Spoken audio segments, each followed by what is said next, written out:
திருப்பரங்குன்றம் தீபம் விவகாரத்தில் ஏற்கனவே உள்ள பழைய நடைமுறையே தொடரும் என்றும் இதில் எந்த மதவாத சக்தியும் நுழைந்து அரசியல் செய்ய அனுமதிக்க மாட்டோம் என்றும் தமிழக சட்ட அமைச்சர் ஆர் நிர்மல்குமார் தெரிவித்துள்ளார்.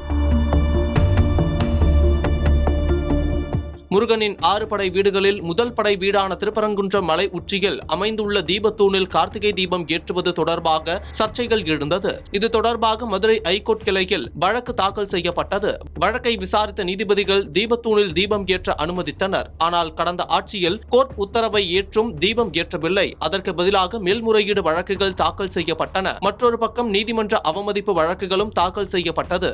கோர்ட் உத்தரவிட்டாலும் மலை உச்சியில் உள்ள தீபத்தூணில் தீபம் ஏற்றுவதில்லை என்பதில் கடந்த ஆட்சியில் உறுதியாக இருந்தனர். இது தொடர்பாக மதுரை ஐகோர்ட்டில் நடந்து வரும் வழக்கு விசாரணைக்கு வந்தது. அப்போது நீதிபதிகள் நீதிமன்றம் அவமதிப்பு வழக்குகள் ஒரு பக்கம் இருக்கட்டும், தீபம் ஏற்றும் உத்தரவை நடைமுறைப்படுத்த அரசு முயற்சிக்கலாமே, இது ஜனநாயக நாடு, மக்கள் உணர்வுக்கு மதிப்பளிக்க வேண்டும், கோர்ட் உத்தரவை நடைமுறைப்படுத்துவதில் என்ன சிக்கல் என்றும் நீதிபதிகள் கேள்வி எழுப்பினர். அதற்கு அரசு தரப்பில் உயர் அதிகாரிகளிடம் ஆலோசிக்க வேண்டியது உள்ளது என்று கூறப்பட்டது. இதையடுத்து வழக்கு விசாரணையை வருகிற 22ஆம் தேதிக்கு நீதிபதிகள் ஒத்திவைத்தனர். எனவே இந்த விவகாரத்தில் அரசின் முடிவு என்ன, கோர்ட்டின் கேள்விகளுக்கு என்ன பதில் சொல்ல போகிறது என்ற கேள்வி எழுந்தது. இந்த நிலையில் மதுரை அழகர் கோவில் சாலையில் உள்ள அரசு விருந்தினர் மாளிகையில் அனைத்து துறை அதிகாரிகளுடன் அமைச்சர் நிர்மல்குமார் ஆலோசனை நடத்தினார். செய்தியாளர்களிடம் பேசிய அவர் திருப்பரங்குன்றம் மலை மீது தீபம் ஏற்றும் விவகாரத்தில் கோர்ட் உத்தரவு பற்றியும் தற்போது கோர்ட் எழுப்பியிருக்கும் கேள்வி பற்றியும் கேட்டனர். அதற்கு அமைச்சர் நிர்மல்குமார் பதிலளிக்கையில் திருப்பரங்குன்றம் விவகாரத்தில் மக்கள் அமைதியை விரும்புகிறார்கள்.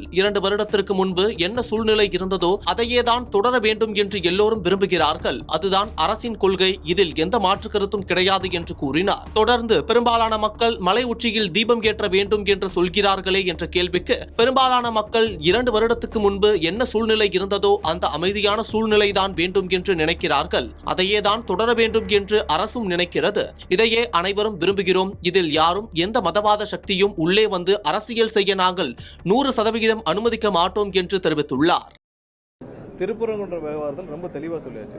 மக்கள் அமைதியை விரும்புகிறார்கள். இதுக்கு முன்னாடி என்ன 2 வருஷத்துக்கு முன்னாடி என்ன சூழ்நிலை இருந்தோ அதே தான் எல்லாரும் தொடர வேண்டும் என்று விரும்புகிறார்கள். மக்கள் அமைதியை தான் விரும்புகிறாங்க. இதுல இதான் அரசுடைய கொள்கையும். இதுல எந்த மாற்று கருத்தும் கிடையாது. இதுல பெரும்பாலான மக்கள் 2 வருஷத்துக்கு முன்னாடி என்ன சூழ்நிலை இருக்கோ அமைதியான சூழ்நிலை தான் எங்களுக்கு வேணும்னு நினைக்கிறாங்க. அதே தான் தொடரணும்னு நாங்களும் அரசும் நினைக்குது. இதுதான் நாங்கள் முன்னாடியும் சொல்லிட்டு இருந்தோம். 2 வருஷத்துக்கு முன்னாடியும் 10 வருஷத்துக்கு முன்னாடி எப்படி இருந்துச்சோ அதே சூழ்நிலை தான் தொடர வேண்டும் என்று அனைவரும் விரும்புகிறோம். அமைதியாக இருக்கும். இதில் யாரும் எந்த மதவாத சக்தியும் உள்ளே அரசியல் செய்ய நாங்கள் 100% அனுமதிக்க மாட்டோம்.